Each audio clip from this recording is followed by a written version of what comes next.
passe dans le milieu associatif, quoi. Sauf que c'est les professionnels qui sont là. Et ça, c'est ma première sensation. Et dès que j'ai posé la question aux gens en disant, mais en fait, ce que vous faites là, c'est pareil que dans le milieu associatif. Et là, les gens me disent, mais non, t'as compris.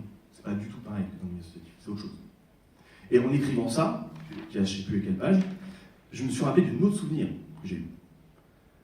Bien plus jeune. J'avais 2007, je rentrais pour la première fois dans les GEM, j'avais passé 5 ans ou 6 ans dans les CMP, hôpitaux de jour, appartements thérapeutiques et tout ça. Et j'arrive dans un groupe d'entraide mutuelle et c'est activité poterie, dessin, je sais pas quoi, etc. Activité groupe de parole. Et même chose, je regarde, je fais, bah, c'est pareil qu'au CMP, ça, c'est la même chose.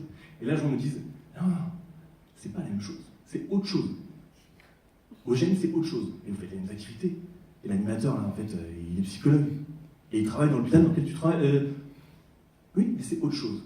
Et en fait, ma naïveté, c'était de penser qu'en me centrant sur l'activité, en me centrant sur les rôles, effectivement, il y a une sorte de continuité qui s'installe. Mais si on regarde du point de vue des gens, le contexte change énormément. C'est ce que je disais avec les questions du maillot de bain. C'est-à-dire que, bah non, en fait, c'est pas la même chose. Vous pouvez faire des pratiques éducatives dans une association, dans un café. Et ben, le fait de le faire dans un café, ça changera complètement la dynamique, la relation, même les savoirs qui seront transmis.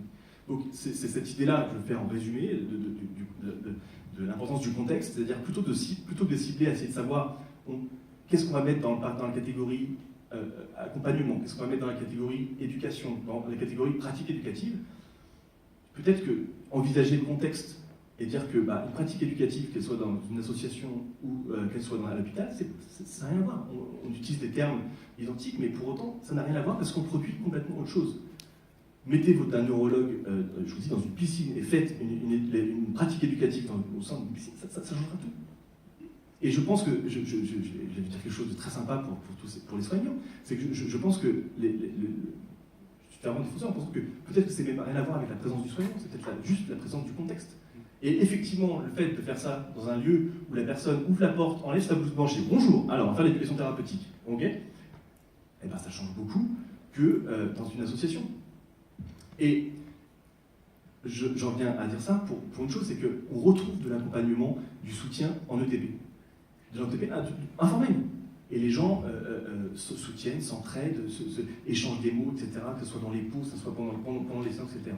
Mais ce qui est montré, ce qui est mis en avant, c'est que le contexte de production de TP ne permet pas un accompagnement sur le long terme. C'est-à-dire que la plupart des gens disent « c'était bien le TP, hein. On a rencontré des gens comme nous, on a parlé, on a discuté, etc. » Bon, toute l'information des soignants, souvent un peu secondaire, mais surtout on a rencontré des gens qui nous ressemblent, avec qui on a pu parler, etc. C'était hyper intéressant. Et l'un des propos que j'ai pu retenir le plus, c'est, sauf qu'il y a une frustration, c'est que ça s'arrête, 16h30, c'est terminé.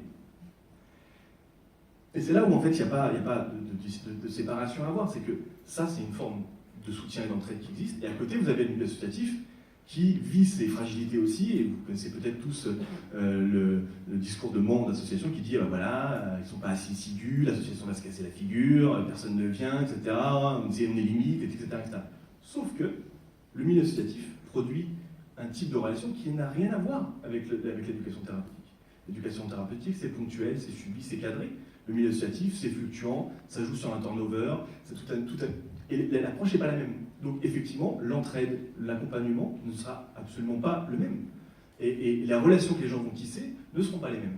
Donc, vouloir essayer de penser, c'est ce que j'ai essayé de faire, hein, de penser l'accompagnement et l'éducation thérapeutique, à mon avis, c'est pas la peine.